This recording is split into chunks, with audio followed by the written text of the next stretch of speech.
says, Greg says, I didn't wait for the countdown, and that I was talking about content before we started. Oh my gosh, he was. Stuff. He was just Yeah. content. And I'm like, Dan, save it for the podcast. You're gonna use up all your good words, and then it's just gonna be just anger. But Yeah, no, well, I'm just joking. He started off with anger. He led with it. We didn't record things so far in advance, we could tell the listeners what's happening right now. I know. Or we could. But I was just mentioning to Greg that this cover, yes, of Booster Gold number 9. 9. How are we to number 9 already? This may be our last Booster Gold. I want more Booster Gold, Dan. Well, we've done a lot of Booster Gold, and this may be the last one. Can't stop now. They can't stop the gold train. It's a gold rush. The gold rush. It's a gold rush. Booster MC Gold Rush. Booster MC Gold Rush. It's yeah, I was just commenting on this cover. One, I said I can't believe this cover, and I think Greg thought I was talking about something different, but I was referring to the fact that you have a book with, one of your top 5 books guest starring in your book, and you don't put any of those characters on the cover. Yeah. You don't put them on this cover at all. They're inside, Dan. They're holding them back so that you want to open this book and get inside to see them. It's a peek behind the curtain. You see them on the marquee of the book, but you don't see them on the cover. You know they're there. You want to crack this book open because your friends are inside. That's right. The Legion is really weird too. Yeah. Because the logo for the Legion of Superheroes hasn't been that lettering in a while. For like 3 years. Ah, well, it's a throwback. It's a historical story. They're going back in time. Well, even when the historical story was happening, the characters, this cover is so basic. It is. Compared to some of the other covers that Jurgens has been drawing. Yeah. Like, the other covers have had these really intricate backgrounds and everything, and this is just like fake, or what did we decide? It's Domeless Mysterio. Domeless Mysterio. Hanging out with, like, grabbing Booster. Yeah, he's gonna shank him. He's got him in a grip holding that costume. Booster's legs kind of just straddling over one of his beefy thighs, hanging to the side as Booster's limp, lifeless body is just kind of kicked back and his head is lolled backwards. It's very sad. It's very sad, Booster. I was going to say something really tasteless and decided not to. Oh, you were going to say it looked like a cover of a one of those novels? No. No, this is, well, anyway, well, anyway, Chiller is holding up Booster and says, I'm going for the president, Booster, over your dead body. You know what we could do? What could we do? As a comic, by the way. What's that? Well, I don't know if it was a great comic. I don't know if I'd rate it as a great comic. But down below, it says, are you this bored already? Like, we just started the podcast. You haven't changed cameras yet. No. And now you're yawning into the camera. I'm yawning into it. I'm sorry, everybody. It's been a long... You worked from home today. Like, why are you possibly tired? There was no traffic. There was no anything. Because when you're training over teams, it is difficult, Dan. Well, this little box in the bottom says, can you solve the DC challenge before we do? Can we? Are you familiar with the DC challenge? No, I'm not. What is it? Did you not? Do you really not know? Or is it like where you got 2 books behind a question mark, brown cover on each one, and someone reads to you a little bit, and then you got to figure out, is it Teen Titans, or is it the Legion, or is it Superman or Booster Gold, or is it... No. Oh. Do you drink out of a cup? No. Oh. Is it where they put them all on an island, and some people live and some No, people die? Oh, because that was a book. that was It's a Marvel Marvel. Contest of Yeah, Champions. no. Yeah. No. This The Hunger was Mutants. this was a 12-issue series that started while Crisis on Infinite Earths was happening. Okay. The Crisis on Infinite Earths, the compendium states that the events on the DC Challenge took place on Earth 32. I don't know why that matters. Anyways, well, that's not. It doesn't explain to you what the DC Challenge is. Anyway, the DC Challenge was this. You would have a writer and penciler, or a writer and art team. Mm-hmm. Now I don't know if they went with the strongest first issue, except for, well, the art team, yes. Okay. The writer, I mean, no shade on Mark Evanier, but I don't know if I would have led with that writer as my intro to this book. But you did have Gene Colan and Bob Smith as the art team, which is interesting. Bob Smith. Inking Gene Colan. Yeah. I mean, yeah. I mean, might I have Bob Smith penciling? Well, anyway, cool. So the art would have been very 70s. Yeah. Yeah. In that first issue. Anyway, the DC Challenge was this. Each writer wrote an issue, handed it off to the next writer, and they had to pick up where that creative team left off. Oh, what? It's a very Greg concept. I like it. I think you would love this concept. It was not well received. Yeah, I bet not. But it allowed exposure to all sorts of different things, because like the writers would set up sometimes like something at the, like a cliffhanger or something like that the other writer would have to write out of, or sometimes set up characters they had to use, and then they could use characters from any universe. So like the first issue had Adam Strange, Batman, Superman, and Wonder Woman.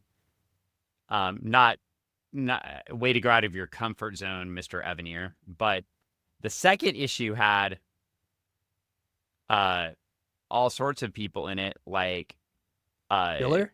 Let's see. The Bwana Beast. Oh, the Bwana Beast. And Kong Gorilla. Oh, wow. And the next issue looks like a Hawk Woman, Hawkman. All sorts of different characters showing up. The Viking Prince. You're like, what? Who is that? Here's amazing. Issue 4 has Detective Chimp. Oh. Dr. 13. It's a banger cast. Yeah, so we had, it's funny, you can kind of guess who the characters would be who's writing each issue too. So okay. You had Mark Evanier on issue 1, Len Wein issue 2, Doug Mensch on issue 3 with Carmen Infantino, penciling with Bob Smith inking Carmen Infantino. Oh. Yeah, whoa. Like, you have Paul Levitz writing issue 4 with no Legion appearances, but you do get, that's where you start to get Detective Chimp and Zatanna and Dr. 13 with Gil Kane penciling. Now, if you could think of an inking, the worst possible inking match for Gil Kane, but is a great inking match for many, many other people. No. I'm saying this person is a great inker for many other people, but would be a terrible inker for Gil Kane, and was super popular at the time, and probably was maybe drawing a super famous series that we've been talking about on other podcasts at the time. Man. Klaus Janson inked Gil Kane. No. Was it just like he was just drawing right over it? Is he like, he's like, let me fix that. Let me fix that face for you. Yeah, I don't. It looks like it. No. I mean, there's certain things I love about Bob Kane stuff, but then there's certain things that I can imagine somebody else going over it and saying, "Let me just fix that for you." Yeah, well, anyway, the next issue is Mike W. Barr with Dave Gibbons penciling and Mark Farmer inking Dave Gibbons. Not Mark Farmer drawing the book, mind you. Just interesting. It's just like, hey, you know what? I'm gonna let you. And this is a very young Mark Farmer at this point, right? That's great. Yeah, this is okay. All right, let's go to the next one here. We've got Elliot S. Maggin writing. Okay, cool. Off of all of his Superman novellas, right? With Dan Jurgens penciling and Larry Maldeshat inking, which makes sense because they, I believe, worked together on Legion books. Yeah. So, Maldstedt. I always say Maldeshat. I don't know why it's Maldstedt. Paul Kupperberg, right in the middle of his failed run on Doom Patrol. But I love Paul. Paul, I love you, by the way. I know I'm referencing your failed run on Doom Patrol. I'm sorry. I do like you. I have 3 of his books. Like written books. He's a cool guy. With Joe Staton and Steve Mitchell inking. I don't know who Steve Mitchell is. Joe Staton, drew all of the. If you don't know Joe Staton drew all of the All-Star comics that they were running, though, that Levitz wrote, and then of course, he who helped co-create Wolverine also wrote. Yeah. Huh. You know, the editor that helped co-create Wolverine, you remember? The editor that helped co-create. Yeah. Yeah. Yeah. All right. Flipping to issue 8 here on this aside. Jerry Conway. Yeah, there makes sense. A veteran writer at that point. With Rick Hoberg and Dick Giordano coming back in and inking, which there's an inker that you can rely on to ink anyone. It's gonna be solid. Yeah. And he's only been an art director at 2 major companies. Okay. Oh, here we go. We asked about this the other day. Okay, this is a bizarre one. Ready for this? Give me the bizarre one. All right, we've got Roy Thomas writing. Okay. He who we were just mentioning. Yes. Love his music. And we have a Klaus Janson cover. Okay. With interiors penciled and inked by Don Heck. Wow. So if you saw that cover and you were expecting the art inside to look like that cover, nope. Come on now. Don's got a great style. I think Don should have done the cover. If you got Don Heck, use Don Heck. We were just commenting on Don Heck inking somebody else a couple podcasts ago. Yeah. What a crazy art team. What a crazy group of talented artists they have at DC right now. Yeah. You've got, you ready for this one now? Okay. Dan Mishkin writing. Oh, the Mishkin. With Kurt Swan. Drawing? Inked by Terry Austin. Wow. Were they just like throwing names into like a hat and being like, all right, let's figure out how we can mix and match these pairs. Yeah, they were throwing what they did, they threw all the artists into a hat, and they're like, you're drawing, you're inking. You're drawing, you're inking. And it's like, okay.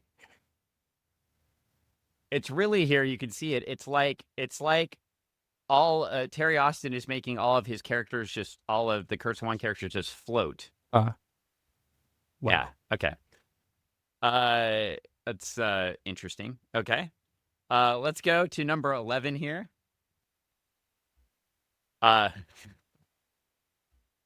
Oh boy. I actually like this. This one makes sense, but it makes sense. It makes sense. Huh? It makes sense because Dr. Fate appears.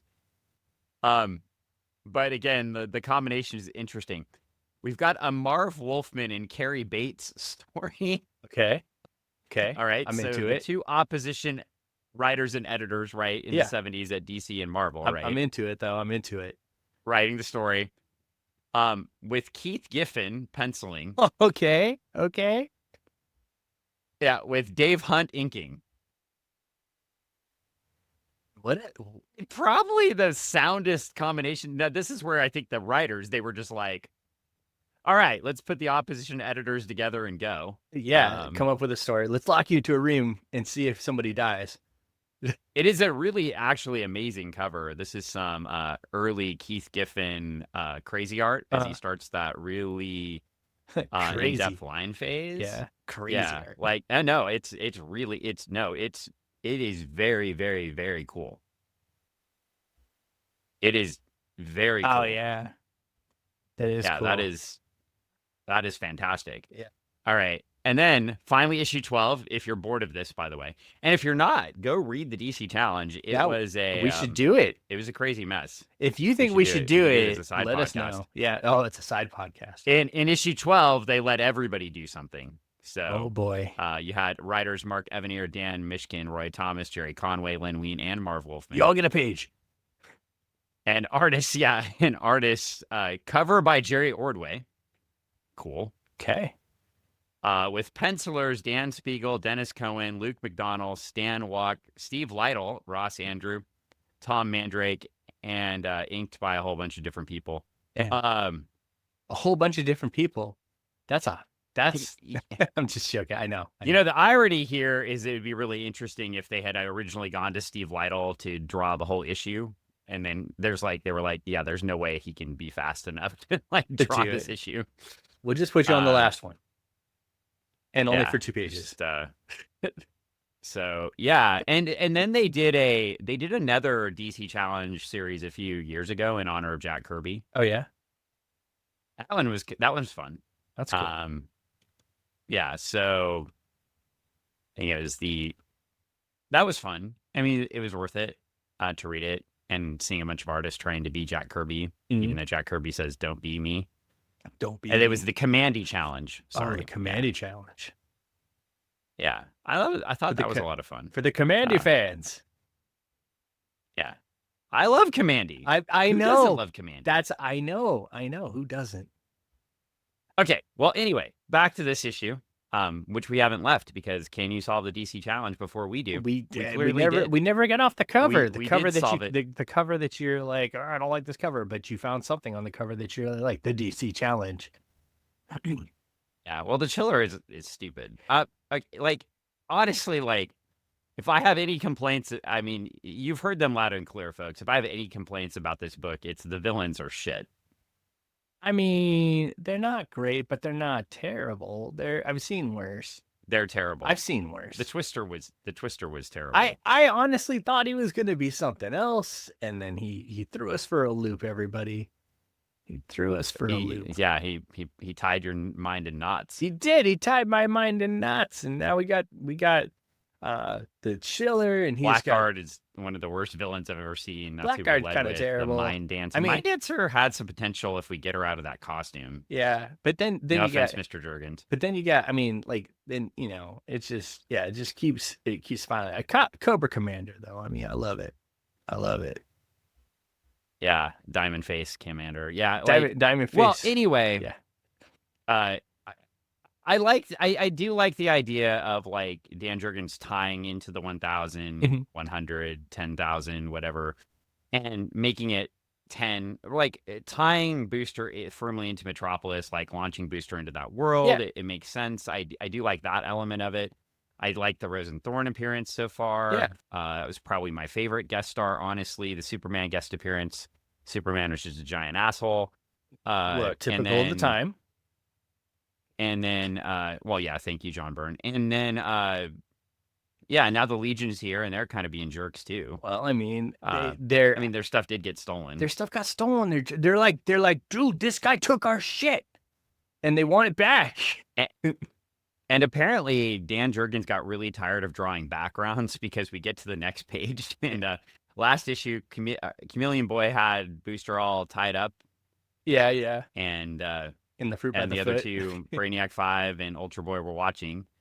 And we get another page without backgrounds, but we really get a cool Ultra Boy there up in the corner with his hand out facing everybody. And I mean, the art's cool. The figure, Ultra Boy cool. coming off the top ropes.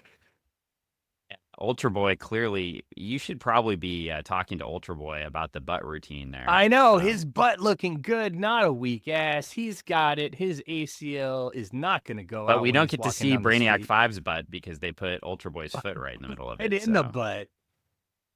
It is pretty funny. So, it looks like it's firmly planted, like, get over there. Yeah, it looks like he's kicking his ass into Chameleon Boy. He's riding Brainiac 5. He's like riding Brainiac 5. Like a skateboard. Like a skateboard. Yeah.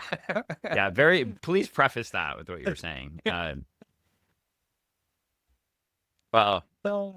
We turn the page, and of course, because Booster looks like any good 2-issue story, it looks like the hero is wrapped up by these vile Legion of Superheroes members who want to tell him what to do. And the next page, he zaps his way out. Oh, man. He hits him with the blast. Yeah, we do find that and Booster's complaining a lot in his head. Mm-hmm. And still explaining to us in great detail how his powers work.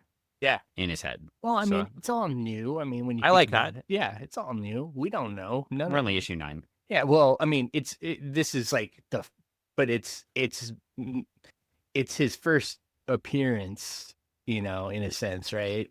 It is. So, yeah, I'm not being. This is not critical. Yeah, this is not Superboy. Yeah. This is not clone boy, clone Superboy walking around every time he uses his power, going, whoa, I'm going to use my tactile telekinesis to move this thing. It's a little better. It's a lot better than that. He's just like, oh man, I don't know what I can do with all this cool shit. Well, he zaps Chameleon Boy and then starts to fly away, and that makes the smartest Legionnaire, Ultra Boy, very upset. And Ultra Boy is going to go take him out. And I will say the dialogue, it's interesting for somebody who drew the Legion. Yeah. I don't know. It's it's jarring because Paul Levitz was writing all of the Legion at this time, pretty much. And so whenever you deviate from that, it's just kind of weird to see them in other books. I see. It's kind of like when Claremont was on the X-Men so long, right? And if the X-Men showed up in another book, the dialogue was different. It was just kind of like, their voice isn't there. Why is this happening? Yeah. Right. Which made sense. Like when Louis Simonson did X Factor, right? They kept the characters separate for the most part, right? Yeah. I mean, they did have some, and now I'm gonna roll that back really quickly. Okay. Yeah. They obviously had crossover stories. Yeah. Right. But they did keep, when they weren't doing a crossover story, the books were pretty much kept separate, right? Gotcha. Yeah. No, that makes sense. And the characters had their own voices. And this is one where the Legion is a huge group. You've pulled 3 of them over. But Ultra Boy is saying things like, I don't know how you got Legion equipment or why you're here in 1985, Carter, but I intend to get those answers now. And Booster's like, geez, who are you anyway? And he's like, the name's Ultra Boy, mister. I like he's gonna twirl his mustache or something. Yeah. Like, I don't know. It seems like weird dialogue sometimes. But he's about to fold them up and then put them on a train track. Yeah. Yeah. I mean, Booster should be tied to a train track, honestly, at this point. He stole all their stuff. So, well, anyway, there's a limousine going through on a motorcade. Yeah. And we know what that's all about because the president was trapped down there. Both the president and the vice president. Both of them. What's crazy? I mean, that goes against protocol, doesn't it? A vice president and the president in the same place? Man, the 80s were crazy. It does go against. I have a feeling the comic book reality wasn't the actual reality. Okay. I mean, we have discussed some of the potential implications of the Chiller being successful. Yeah. I mean, it's not all bad, but is it? I don't know. Assassination is generally bad. But yeah. Definitely. We have the privilege of historical hindsight and policies that were made and wars that were fought. And I mean, well, we probably never have. If you look at the impact on now, I mean, we would never certainly never start attacking a small country to preserve their oil or anything. I know. Or take it. I mean, it's cool. Like, I mean, but you could also argue that like going to Gulf War I and setting the precedent there has maybe less impact than us stealing tactics from Somali pirates. Oh. So yeah.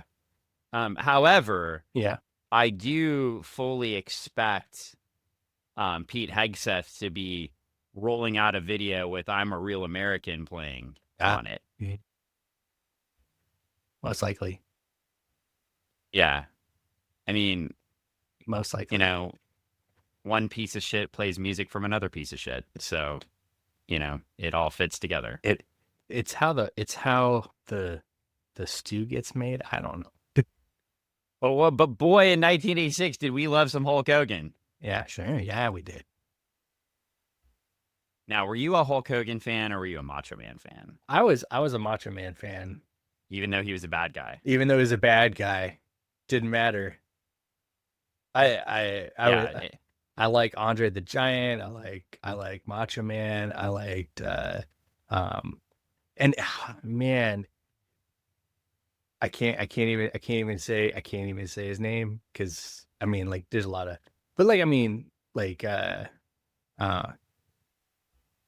like there's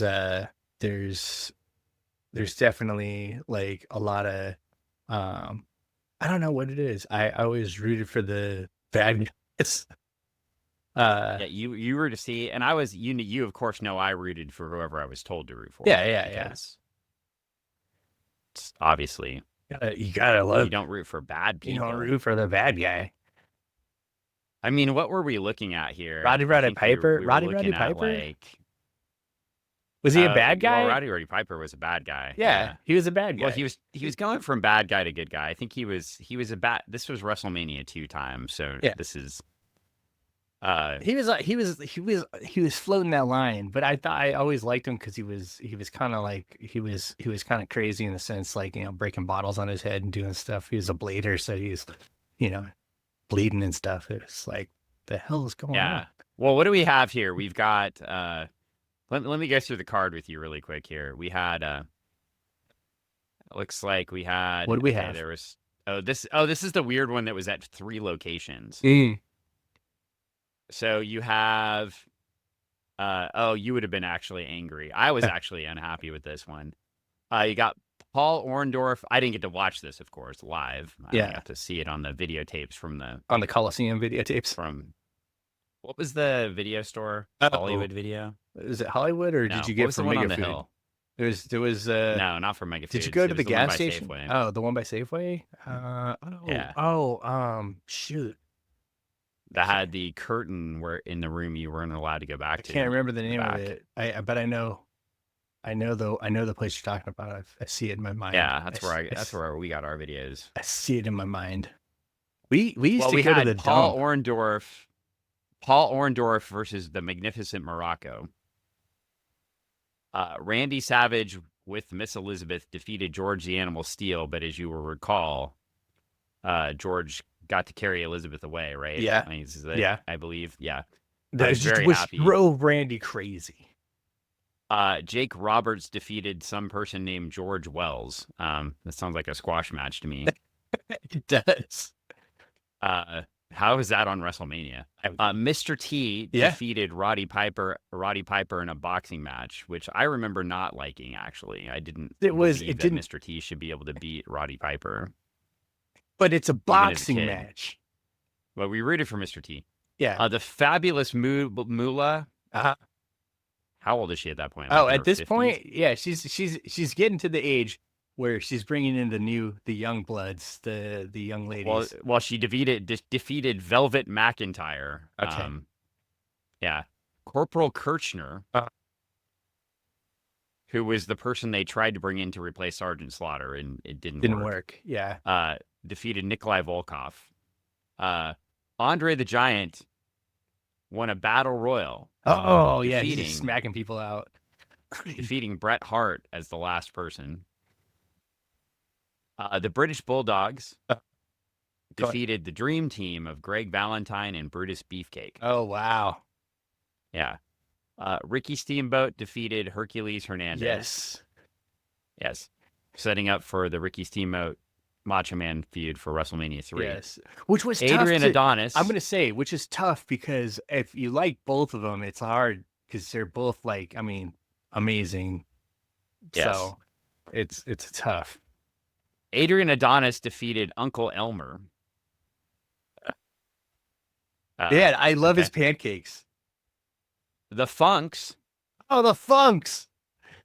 Yeah, even though Dory Funk Jr. was called Haas Funk for some reason. Defeated Tito Santana and the Junkyard Dog. Oh, Junkyard Dog. There was probably a branding iron in that match. Probably. And Hulk Hogan defeated King Kong Bundy.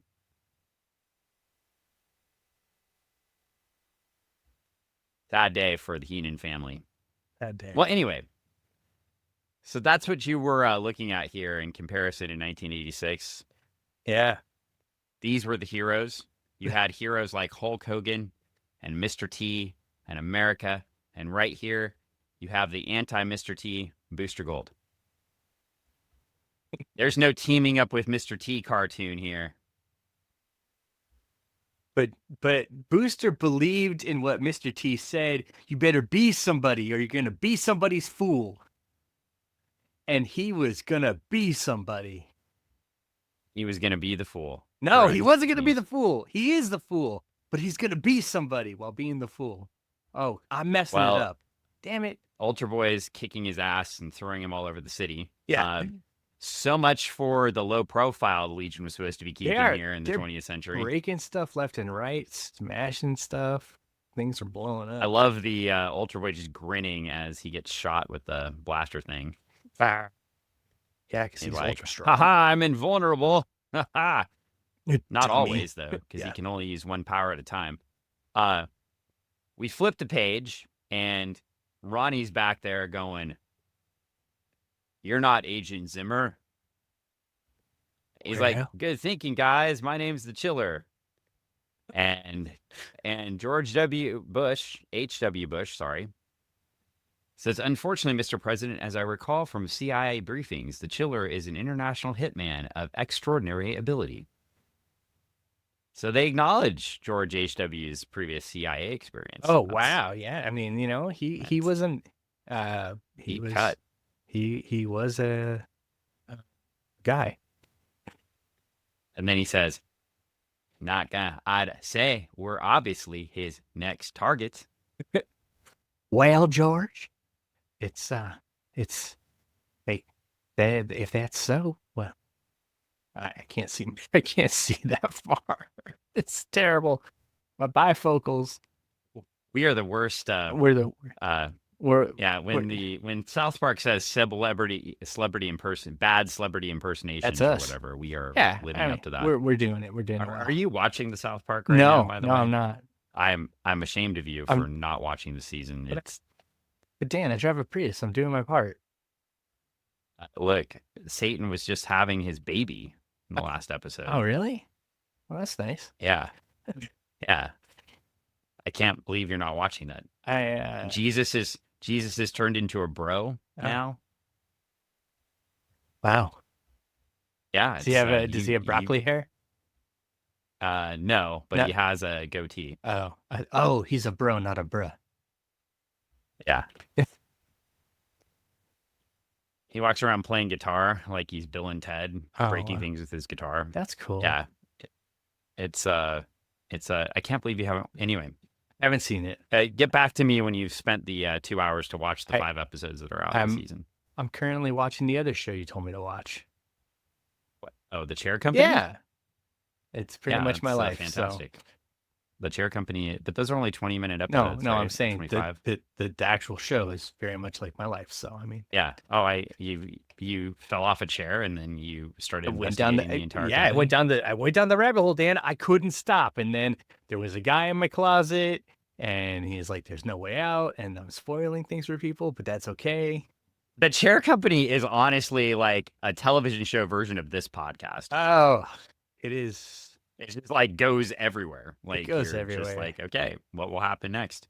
I He swear, gets distracted and yeah, like I swear I was driving in the car with you one day and you were listening to something and I was like, what are you listening to? Are these prank calls? And you're like, no, these are just them talking to each other. Did they actually say this to each other? They're like, no, they're just talking to themselves, but with each other. This is my favorite part. Let me skip ahead. And then, just yes, they have Jerky Boy analogs for anybody who's paying attention in the show. It's fantastic. If you remember the Jerky Boys, I'm sorry. Oh, I still have the CD. I'll send it to you. I got two. Of course you do. I'll sign it. JJ Penman, train conductor JJ Penman, loved the Jerky Boys. Yes. Shout out to JJ, who will never listen to this podcast. He will never listen to it. He'd be like, what are you two idiots doing? Why are you two idiots doing this? Yes. Oh my God. So anyway, eventually Booster gets up and hits Ultra Boy when he's switching powers or something. Yeah, he's like, I gotta be fast. I gotta be so fast to catch him off balance. Well, he's not. And this sets up the inevitable battle of force field versus force field. No. Brainiac 5 rolls in, turns on his force field. Booster turns on his force field. Booster's confused. Oh, hey. Brainiac 5 drops his, of course, Mr. Spock, fascinating, which shameful. Come up with another word there. Hey, it's a very interesting intersect right there between the two different things in which you love. You love the Legion, you love Star Trek. Why can't you love them both if Brainiac is much like a Spock? I do. I have the Star Trek Legion crossover back here. So did Brainiac and Spock have a baby? Yeah. Let's see. Right. We can find out. Had a baby. Its name was Booster. Yeah, they did. It's pretty. Cool. Yeah. See? No, I don't think so. Oh, okay. No, their whole entire interaction though is like when two dogs meet at the dog park that are like they are right next to each other. That's cool. They're very much the same but different. And by different, I mean one has pointy ears and one is green. Immediately, Brainiac 5 takes charge and starts telling Ultra Boy what to do, which is how it should be. Yeah. And Ultra Boy sees, finally, Ultra Boy wises up and actually uses his powers to do something useful. Oh. And identifies that Booster's wearing a flight ring along with a force shield belt. That guy. How'd he get him? We flip the page and Mr. Chiller is out in the woods with the president and the vice president. This does not look good, guys. And Ronnie's giving him a perfect speech. Remember the Gipper and stuff like that. Yeah. You can't kill us. That'd be terrible. The Chiller explains the entire plot to the president and the vice president before killing him. Oh, that's typical. So typical bad guy move. I'm going to tell you everything before I get you so that you know. All hopes have faded, they say. He says, adios, amigos. And somebody yells, freeze. Dan, here's a question. And it's Skeets. Wait, here's a question. Do you think Ronnie was thinking in this moment that if he only had a secret weapon with him, that maybe the outcome might change? He has Skeets. No. He doesn't need a secret weapon. Doesn't need a secret weapon. Okay. Skeets is a secret weapon. Okay, Skeets is a secret weapon.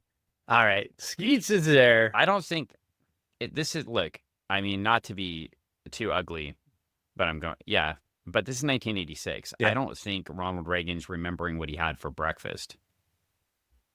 Yeah, you're probably not wrong. You're probably not wrong. Probably not wrong. Historically, I'm not Historically, you're probably not wrong. Which is sad, because that's Alzheimer's is a terrible thing. It is a terrible thing. Make jokes about it. But it was one of those, it's one of those times when I grew up being this kid who believed in everything that was America and America was great, and here they were hiding this really major thing from us. Yeah. And I was just thinking if he had his monkey. Brainiac 5 would have the monkey. No, George had a monkey when he went to Washington, when Mr. Smith went to Washington. Yeah, but Brainiac 5 got a monkey later because Brainiac used to have a monkey. And that's because you didn't realize that Brainiac 5 is actually... Well, anyway, Skeets is back, and I was all excited, and you interrupted. I'm sorry. Skeets is back. And Skeets is back, and Skeets shoots the Chiller with a stun blast. Oh, he doesn't kill him. And he starts yelling at Booster to get his ass over there. Get over here. That's a cool panel, though, with Booster, like, talking to Skeets, and then Brainiac 5 tapping him on the shoulder. Yeah. It's an awesome panel. And Booster's telling him we're time cops, and Brainiac 5's like, yo, we're not time cops. That's a totally different story, buddy. And so now we're off to the next part of the story where everybody's going to go help everyone, right? But they've got to negotiate this conflict out while Mr. Chiller's on the ground first, and make sure they get there just in time, not ahead of time. Yes. So Brainiac 5 explains that he needs to examine his ring, his force shield. He's got to figure out what's going on. And he's like, yeah, these are all from the 30th century and stuff. And Booster's like, the 30th century? What? Oh. And Ultra Boy's like, just give us a reason not to, to take you back home and stuff. I'll ride you like a skateboard all the way there. Yeah, why were you trying to assassinate the president and stuff? And then they keep talking, and he's like, no, please let me save them. And we've got cameras everywhere. Oh, my gosh. Way to remain, way to, not be part of the scenery here. Legion is getting filmed by everybody. Booster's getting filmed by everybody. Yeah, it's very, oh, hey, we're all getting captured on film, but we're not supposed to. Yeah, what Dirk Jerkhead is standing down in the audience saying, what an awesome sight. If only a guy could package that somehow. Oh, man. I don't know why he's talking about Booster's package like that. Maybe he's talking about all their packages. I would just also like to point out that when Booster started, there was no cape. So my assumption is that Dirk created the cape. So Dirk is, once again, an idiot. Dirk's like, you know what you need? You need a cape. A cape. Well, we flip the page. The Chiller is up, and Skeets looks like one of those weapons from that first season Star Trek episode where they go to the planet and the weapons keep getting better. Yeah. Yeah. Robot weapons. Boom. Robot. And Skeets is distracting him. The Chiller, in very reasonable, just yells at him to hold still. Hold still! And then he's like, screw this. I don't need to keep fighting with Skeets. I will just murder presidents. It's fine. And vice presidents and future presidents. But Booster is there just in time to deflect the blow. And the Chiller's like, him again. Lucky the 1000 had a plan in case something went wrong. All I got to do is press this emergency signal. Beep-boo, beep-boo, beep-boo. And here come Cobra Commander's helicopters. Oh, man, they're just flying out of nowhere. Now, what were the Cobra helicopters called? There was a couple help from listener Jason here. Yeah, Jason, chime in when you can. I know there was a couple different ones that they used, so give us the one that fits this comic the best. Raptors? No, they're not raptors. That's a bird. Yeah. Vipers? Were they Vipers? Vipers were a designation. That was their planes, right? No, that was a designation for a soldier. The Hiss was the tank. I'm trying to think. There was like I said, there was 2 different ones that I can think of, but I can't think of what their names were. So Jason will have to get back in. Viper, I think, was the I want to say that was the boat. Or Moccasin was the boat. Moccasin was the boat. It just says that it's the Cobra helicopter. Oh, really? It's Cobra helicopter. That's boring. I got one downstairs. Dragon Hawk XH1. Oh, that's a GI Joe. That's the GI Joe helicopter. That's the one that Wild Bill flies. Well, this is disappointing. GI Joe Fandom Cobra vehicles. It looks like it's called a Cobra transport helicopter. Oh, this is a tiny little guy. Oh, okay. So the individual helicopters with that were open. Yeah. That's the Fang. The Fang. Okay, the Fang. Okay. But the helicopters like this were just called the Cobra transport helicopter. That's not very exciting at all. Not exciting. Well, anyway, helicopters come in. They try to shoot Ultra Boy. That's gonna not work. Pew. I'm invincible. He was smart enough to be invincible. He'll have to switch to ultra speed here. What if he he was trying to switch and he's like, and he couldn't, he was like, oh man, which one do I want? And he's like too slow. He would get shot. Oh, that would be terrible.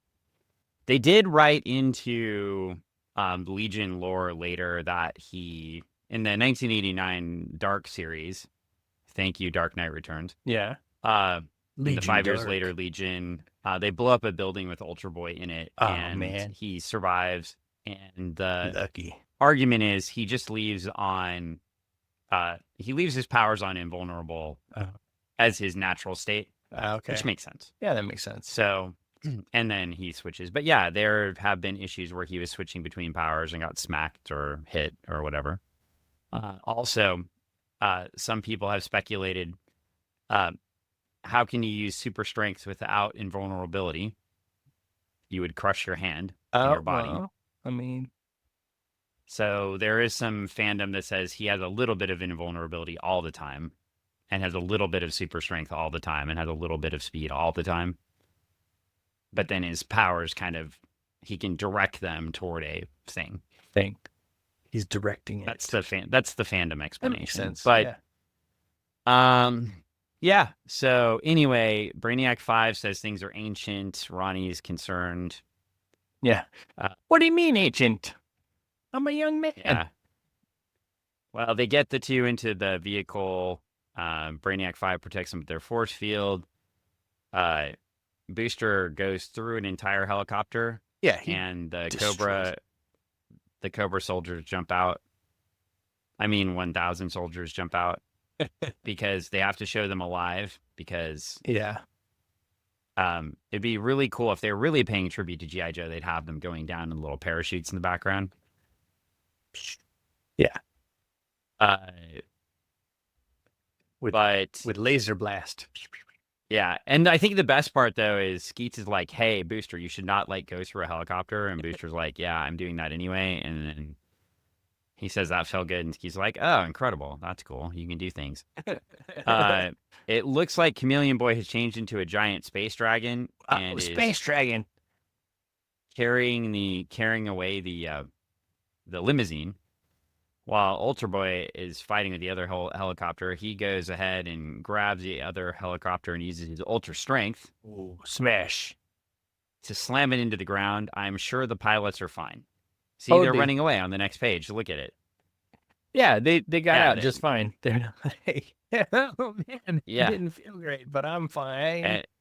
And Ultra Genius is like, where are you guys going? Don't you want to stick around and chat? And they're like, no way, Jose. And he's like, Jose, who's Jose? I don't know what you mean by that.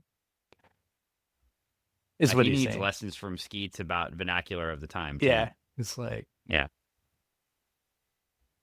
Well, anyway, we get back. Ultra Boy grabs him and says he's going to take them to the science police. They don't know who the science police are because they don't have science police yet. What do you mean by that? The Chiller attacks Brainiac 5. He's like, "You've ruined everything." And Brainiac 5's like, one of defeat's consequences assassin. He's like, "You think I'm defeated? Ha ha ha! I'm gonna disappear." And then he disappears. And they're like, "A teleportation device. I wouldn't have expected that here." What? That means the Chiller is still around. Oh man! Can be used in future stories. I can't wait. He'll be back, and you'll be sorry. Brainiac 5's like, yes, although I'm disappointed that the Chiller escaped. Now, though, once Chameleon Boy is returned, we can have a little talk. It's the Legion, so we've got to have a meeting. Gotta have a meeting. Got to have a meeting. And meetings, at least we kept that. Meetings are very important when it comes to the Legion. We've got to have a meeting. Now, if they had it back at the clubhouse, this would be even better at the head Legion HQ. Yeah. Meeting They're on in a the meeting. past. Yeah. They have a page-long dialogue with Booster Gold where they explain why they're going to let him stay there. Oh, wow. Because it will alter their own history, maybe. They're not sure. They don't know what happens in the Hex series. It's referenced again. Whoa. Booster brings it up. Maybe we should read that one next. more time. The Legion all gets back in their... We could. The Legion all gets back in their time bubble and is like, goodbye. See you later, Booster Gold. And, yeah. And we're still only on page 17. How did you know that? Because in this issue, there was something page very number. important that happened in this issue. They put page numbers in it for Dan. Everybody rejoice. They listened to the readers. It was a miracle. Dan is happy. There's a true smile on his face. He doesn't know what to do with himself. There's page numbers. There's page numbers. He's dancing in his seat. He's the confetti I'm not parade. dancing, but yeah. It's well, anyway, we get back. There's a White House gala get together. Ronnie introduces Booster Gold to the world, but he doesn't know what to call himself. So I'm spoiling the joke, basically, but he's like, who are you? He goes, say, young fellow, what did you say your name was? And he's like, Booster. No, Gold. And Ronnie says, the one, the only Booster Gold. And then Booster Gold is brought in because he was supposed to say Gold Star. Yeah, Gold Star. That'll be sad later, so. Anyway. Because those TVs and VCRs don't last very long. Right. That was, it wasn't story related at all. So, and then it begins and we flip and we get, now you ready for this one? Yeah. We get Booster Gold in an advertisement for Dusk Cologne for Men. Oh, wow. Dusk Cologne. Remember one, Nathaniel? Yeah. Yeah. It's what you wear. Interesting. Yeah. Remember, Dusk Cologne, to bring out the hero in your man. Cut. We've done the commercial. Everybody is mad and happy at the same time. Trixie looks irritated a little bit. A little bit. But then just like ask it in the form of a question, very passive aggressively. What do you think, Mr. Davis?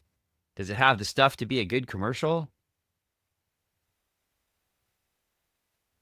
My dog is howling at the thought of that. Oh, no. And yeah, I don't know what's going on outside. We got a full-on, like, deep belly howl going on in the house here. Well, anyway, Dirk's like, hot boosteroo, you two were sizzling. I mean, we are talking nuclear meltdown. Oh, wow. And he's like, terrific, because little Monica here has a question. And Monica's, that's his co-star in the commercial, is like, yeah, like, how are you coming at getting me that female lead in Booster the movie? Booster the movie. So we're off to that. While Monica and Booster leave, Trixie is annoyed. And Dirk is at the bottom of the page saying, good luck, kid, and good luck. Ha, I'm your bad luck, kid. But I'm going to get Sarah back safely. That's his daughter. No matter what it takes, as you'll recall. He got a call from the 1000. And they mentioned that they had his daughter under watch. And yeah, and we get to page 21, and we've captured, let's see, in an homage to a book that hasn't gotten this far in the series yet. They've captured the two comic book creators. No. And they're going to take all the knowledge they have since they write the Draw the Booster Gold comic book. Clearly, they know everything about Booster Gold. They know it all. And see, it's just because the Dan Jurgens analog didn't want to draw all those characters in the teen book anymore. Now he's hooked up to the 1000 side trap machine by, who's this guy? Is it Dr. Frankenstein? Dr. Beans and Franks. See. And well, he definitely, Dr. Shocker. Dr. Shocker. Yeah, it makes sense. It's a Dr. Frankenstein analog. We got Dr. Shocker here. Dr. Shocker. Another villain I can't wait to learn more about. Shocking. Oh, well, then we have to read the next book. We get Cobra Commander at the bottom saying, and make sure it doesn't look like an accident. I want Booster to realize we are after him. They're killing these guys. Oh my gosh. That had to be a comic book creator. Yeah. Comic book creators always making the most money. Very strong life expectancy. Exactly. Yeah, making the most money. They know all the stuff. They're going to get like trash. And we get a page and we get Cobra Commander laughing and posturing. I mean, Diamond Face. Diamond the director. Diamond Director. The director. Diamond He will pay for thwarting the master plan of the 1000. He will pay with all he holds dear. And when it is done, he is nothing but a shattered husk of a man. He will pay with the last thing he will have left. His life. Ha ha ha ha ha ha. Ha ha ha ha ha. Ha ha ha ha. We're laughing. We're laughing. Beginning the final disastrous showdown with the 1000. Not for the timid, not for the weak. And it all starts next issue. I guess we have to read the final showdown. The final showdown? Betrayal! With the 1000. Yes. Yeah, all right. We'll do one more issue. That's how they get you, Dan. They got their hooks in you, and now they got you on the next book. We'll do we'll do one more Booster Gold issue. Just for Travis. Listener Travis. Just for Travis. Listener Travis. Co-host Travis. Friend of the podcast, Travis. Co-writer extraordinary. Well, speaking of not friends of the podcast. Yes. Actually, I think this is a really good letter. Okay. So, dear Booster Busters. Wowzer. What an explosive character. In fact, Booster Gold number 5 was a bit explosive. There are a few things I'm confused about in the series. That was the issue with the Twister, correct? Yes. One, how long after Crisis does Booster appear? If my calculations are correct, he would have appeared in January. He seems to have been on Earth for a month before the story starts in Booster Gold number 1. This adventure takes place almost a month after the story in Booster Gold number 1. So he would have had to appear 5 months after the Crisis, which was July. What a nerd. I just want to make sure. Who in their right mind would sit there and analyze comic book storylines and timelines like this? I don't know, Dan. I don't know. I can't imagine anyone that would do that. I know nobody that would do that because honestly, what a moron. That's the time it takes. This guy. I bet this guy hates page numbers. And they probably they probably have stacks of comic books in boxes, just boxes of them. They probably put them in special shelving units or like drawers or something. Who would like do that? What would anyway, number 2, insanity. Number 2, how did Booster get so popular in such a short time? 3, where is Superman during all this? Well, we know. Because we do. He shows up next issue. The next issue. I can't wait to see Booster get a speeding ticket and or somebody find out that he doesn't have a driver's license. Yeah. We've already resolved that with the IRS stuff. They figured that out. Yeah. He's good. He's gold. He does like the car. He's a big fan of the car. Oh, who wouldn't be? It's a sweet ride. Yeah. Well, anyway, this is Timothy Jones from 5414 North 12th Street. Okay. Philadelphia, Pennsylvania, 19141. If you disagree with Timothy, you can reach out to Timothy at that address. I'm sure if you write there right now, you'll get a response. Tell him what you think. You ever think? Okay, here's an interesting question for you. okay, back then they would just put people's addresses right in the books. Do you ever think people got mail from other people that their address was in the book, and then people just wrote back to that person and said, I can't believe you're a moron, or I really do agree with you, or whatever, and just wrote to that person that then their address is in the book? And how like today, in today's world, that's like we have you know, concerns and laws and other things like that. But back then it was just like, I just put their address in there, you know, we're Well, I think they did. I think that's how some fandom happened. yeah. And here's somebody you would have written to, for example. There's a great letter in this. That's sarcasm. Is it TM Maple? Letter in this letter column? Yeah. No. Oh. Dear Alan, I just picked up a copy of Booster Gold number 5, and after reading it quite carefully, I have a question for you. Does Mr. Twister have a sister? If so, she's probably a twisted sister, right? Sorry for the punishment, but it just couldn't be helped.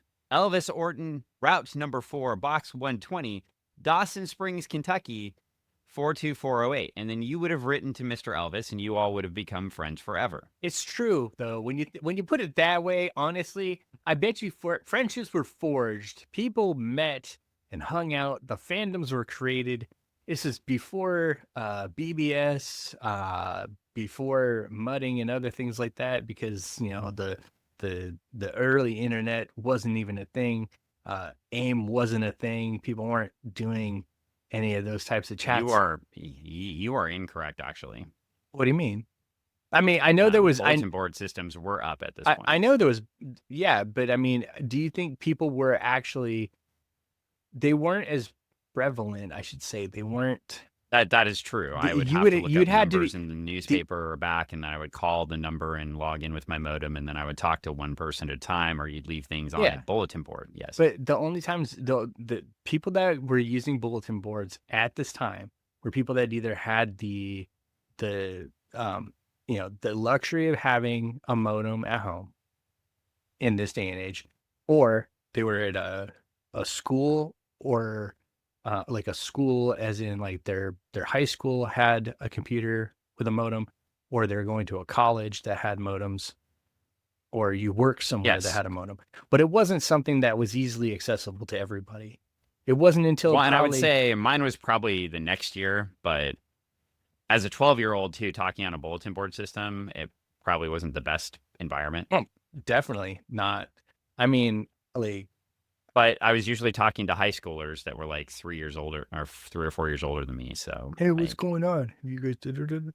Yeah, I mean, like, I think I want to say. Do we explain what a bulletin board system is? Oh my gosh, probably.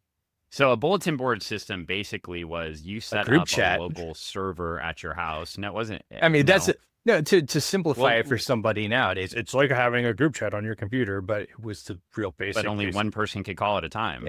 Yeah. So you'd call a number, and you would log into that person's computer, and you would log into their bulletin board, and sometimes those bulletin boards had games. One had a game called, was it Trojan? The cave. There was the cave adventure game. Yeah, adventure game. Adventure game. Yeah, and that one was really cool. There was another one I used to play that was like I don't remember the name of it, but you created a fight. Well, I think that was Trojan, right? And then you'd have a fighter, and people could beat you up when you weren't online. And you would say, I like that. They would also do role playing, like I did Car Wars once. I did Strike Force Mortuary on a bulletin board system as well.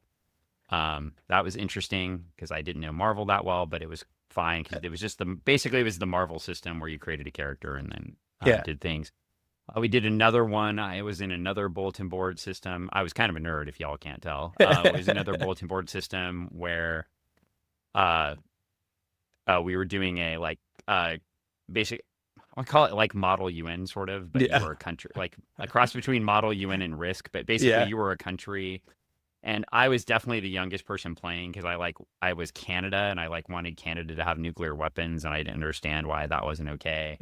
And so anyway, it was there was a lot of things, and that evolved into what Greg is talking about. So then you had the paid services, right, that you dialed into, and you had America Online, you had Lexus, or Lexus was the one I what was the one I had access to that was really expensive? Well, CompuServe was one. There was hold on a second. There was the CompuServe we had. shoot. There was the But other. what was the one I had after? What was the one I had after CompuServe? Like early high school, late junior high. I'm trying to think what the name of it was. It had a cool name. Because my parents had AOL and my uncle had the one you had, and it was like the difference. The difference, honestly, people, it was night and day. But AOL won, but the other one, and that's the worst part, is like we can't even remember the name right now, but it was a step ahead of everything, and it was better. The interface was better, the ability to do things, the GUI behind it was just better. What you're dealing with on AOL was just so dummy friendly. It was bare, like, it was just like, oh, hey, cool, this is where you need to go, this is what you need to do, these are the 13 chat rooms that you can go into, this is the news, this is this, and it's right there on the tip of my tongue. It sounds like a bank name. Yeah, I don't remember right now. I'll remember some other time. But yeah, one I remember too, like there were some, even calling the BBSs, because I had a trash 80 Model 3 I was calling in with. It didn't have a / key. And so you couldn't do a bunch of the commands in the bulletin board system because you didn't have a / key. Yeah. I mean, people don't realize like what early computers were like. It was it was fascinating. I remember like when it was like, what's it, back in like 90, was it like, I think I started driving 93 94 because you were still driving me around, and 90, it was like that summer. 94 I was gone. No, I know, no, it was 94 I had to start driving. Prodigy, yes. It was 94 is when I had to start driving because you were gone. So yeah. But I remember Paz found, he was on one of the boards, and he started talking to some people, and we ended up like going to meet them, and they were at PLU, and we show up, and they're like, you guys are kids. Yeah. And it was like, hey, what's up, guys? And it was just like it was like just like a bunch of college kids that we've been chatting with. They're like, go home. Yep. Go away. Go away. Yeah, there was it was an interesting world. Now we've had our talk about bulletin board systems. I did flip the page, and we got to the Meanwhile page. Oh, Meanwhile. Because it looks like it's on the back cover this time. Adventures of the Outsiders. Last new issue, because it's going to go to reprints. Remember how I talked about the newsstand books going to reprints? Yeah. Later. Yeah. They meet the Marine Marauder. That sounds exciting. Can't imagine why that book went down. Blue Devil. House of Weirdness is infested. The world is doomed. Green Lantern number 205. Carrie Limbo returns. Does she want Guy or Hal? Great. Did I mention I got this amazing gift for you? Oh, wait, it's over here. Way over here. For Christmas. Oh, jeez. The one-armed bandit. I had actually forgotten for a moment. You were excited. You thought you were getting something neat. Actually, I was like, oh, what did he get? Oh, the trickery people. He tricked me. I was the post-Christmas episode, a reminder of the Christmas gift. Oh, it came back to haunt me. Infinity Inc. number 31. A new costume and name for the Star Spangled Kid. Oh, hey. Yeah, it wasn't a great change. Oh, no. By the way. That's not good. Sergeant Rock number 412. Woo. Something with the haunted tank and stuff. Oh, yeah. And fighting. Superpowers number 2. Tier. Right here. Yeah? Yeah? Yes. Oh. This guy right here. That guy. Saves Darkseid. Oh, that's nice of him. He came all the way back from the 30th century, apparently. It was written into another story because he looks cool. Got an action figure, saved Darkseid somehow with his gun hand. Gun hand. Yeah, did you know this? He has a gun hand. See? I see. I don't think this one comes off, though. No. I probably shouldn't pull on it. No. No. Since Ann found this for me, that'd be Ann. One Ann Smith. Yeah. Owner of the Retro Emporium. I always find she found some other superpower toys. I always find it funny when people come into the shop and they like start talking to me and they're like, "So this is your store?" And I'm like, "No, it's her store." And they're just like, "What?" And I'm like, Do you think look at me and look at the clothes I'm wearing. Do you think I could put this store together? Because I can't even put an outfit together. I look like I just, like rolled out of bed and like put a hat on. Well, and looking like you just rolled out of bed and put a hat on, Swamp Thing number 53 crosses paths with Batman in his search for Abby. That's got to be a spectacular issue. New Teen Titans number 25, all-out warfare between the Titans and Hybrid. Do you think Hybrid knows Diamond Face? Probably. They're probably work together. Warlord number 110, a series I can't believe that went that long. Cool. Yeah. Good for them. Yeah. Good for Mr. Grell's series, even though he's not on it anymore. Who's Who number 20? Who is who? Sensor Girl, remember? Mentioned last episode. Yeah. Yeah. Sergeant Rock. Shazam. Oh, Shazam. Don't they mean Captain Marvel? Shouldn't he be in the seas? It could be. Should be. Isn't, though. Shadow Lass, Sarge Steel, and more. It just, the times have changed so much. The Legion was so popular that when they listed the Who's Who's entries, 2 of the Legionnaires were in the entries. Like, that's... It's so popular, we gotta put him in. Not anymore. Not anymore. Sorry, everybody. Not anymore. But they are getting a new series soon. Oh, that's good. So, yeah. Joshua Williamson's actually writing it. Yeah. They're getting a big gun writing their series. Yeah. That's kind of cool. That is cool. I mean, the last time, I think I mentioned this already. The last time we had a big gun that Brian Michael Bendis write this series, it went really good. Books were published. Books were published. People, there was excitement for a moment. Yeah, there was excitement. Yeah. The art was good. Yeah. The art was really good. Well, I mean, if you got Joshua Williamson doing the writing, I imagine it's going to be interesting and take a life of its own. Yeah. I kind of wish that, DC has Dan Slott doing a book right now. Yeah. What do you want him to do?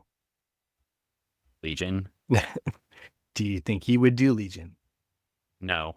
So why would you want him to do a book he wouldn't do? But he's doing Superman right now. Yeah. They also have Mark Waid won't do Legion anymore because he's already done it twice. Yeah. One was great and one was. Okay, so you can't have those two. Who would you have? I want Matt Fraction. Actually, that's really who I want. That would be awesome. Matt Fraction on there. I want Matt Fraction or Gail Simone on the book. Okay. Gail, I think Gail has written a few issues of Legion before. She ended the Abnett and Lanning Legion run. Mm-hmm. Back when she was in her earlier writing days for the Big Two. Okay. I love Gail's writing, but I would also say Gail might have the same issue that Mark Waid had of just being a Legion super fan and then trying to write the book. Matt Fraction, also a huge Legion fan, though. Mm-hmm.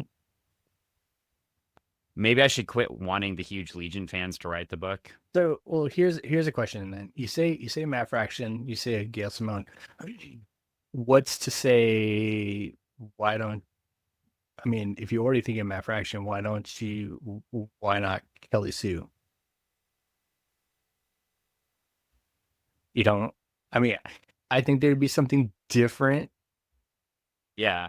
Well, I'm not saying no to that. It wasn't. My brain always goes to these people who have written team books successfully. Yeah, but I mean, that also love the Legion. Yeah, but I mean, look at the work on Bitch Planet. And look we at probably should get away from that. Yeah, but I'm being serious. So look at the work on Bitch Planet. Look at the work in other places and see the life brought. I don't think that's a bad idea. It's just the reason I shook my head is because I had not considered that at all. That's why I'm saying it. Consider something different. But I think people that can write large cast books and do them successfully. Yeah. Bitch Planet. And yeah. Well, yeah. I mean, yeah, that could be awesome. I'll just keep saying it until the day I die. But well, it's just something that I hadn't thought about, right? Like you just hit me out kind of out of left field, right? Yeah. My brain's always going to. I know. I mean, but anyway, you can't. In my mind, you can't say Matt without thinking about her as well. So, but yeah, no, that's fair. Well, I can because I know you can. I know you can, but I mean, I've got a book back here that's like. I keep turning away from the camera, which is great podcasting for the camera, but I have a whole book back here.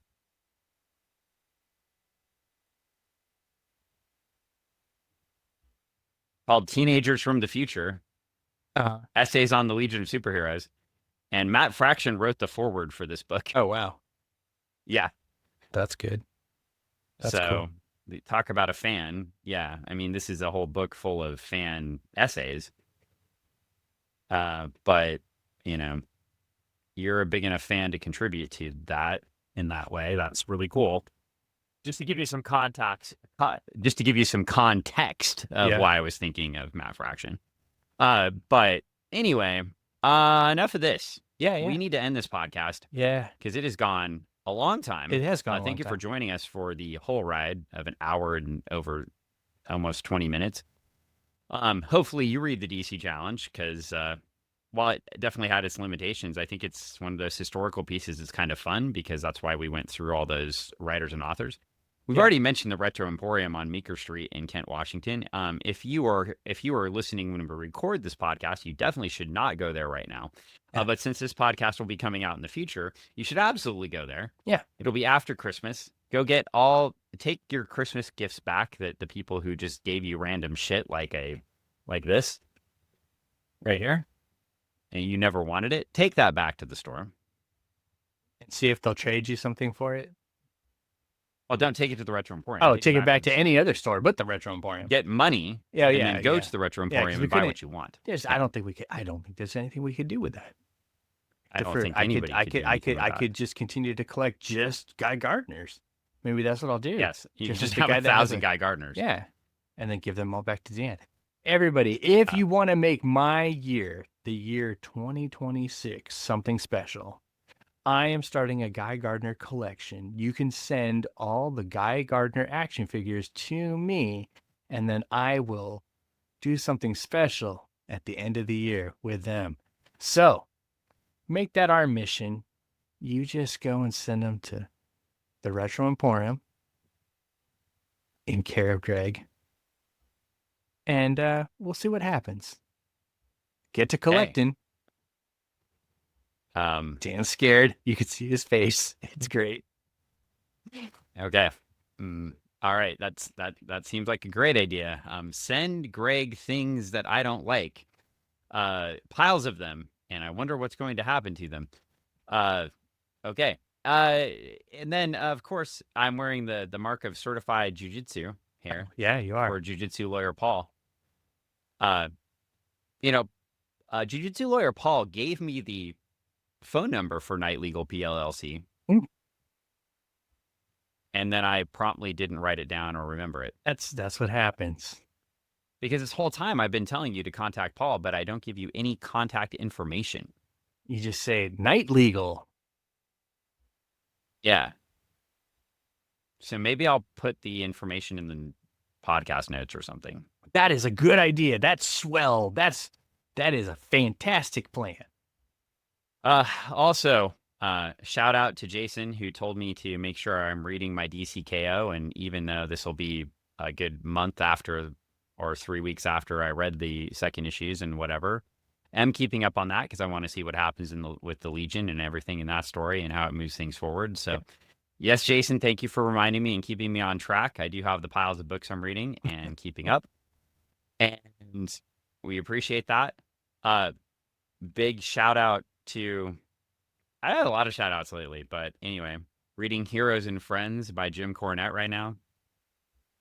Nice.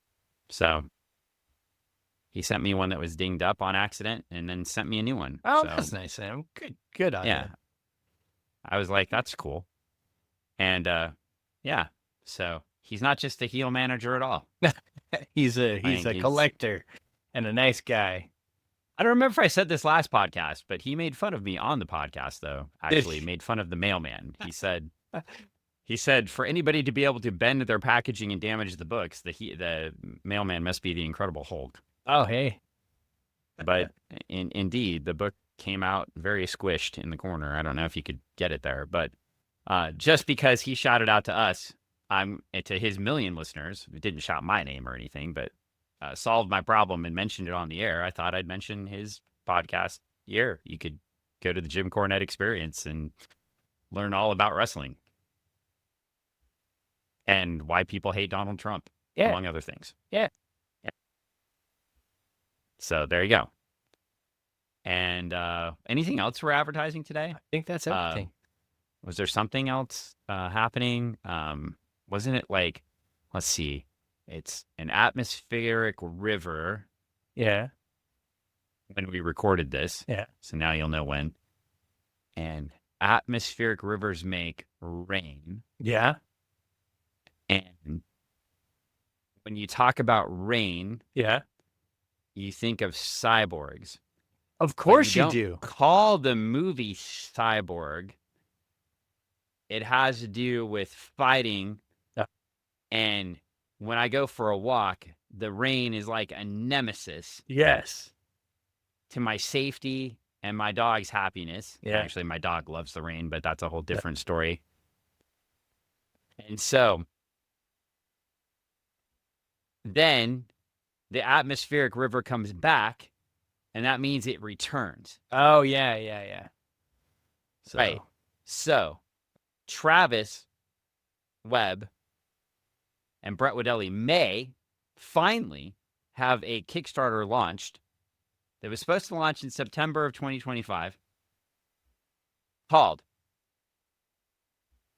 Nemesis, the Return of Alex Rain. Yes. That you did. Correct? Yes, correct. And all I needed was a natural disaster to happen for me to be able to remember the name. Good job. Thank you. And that's it. That's it. We're done. That's all we have.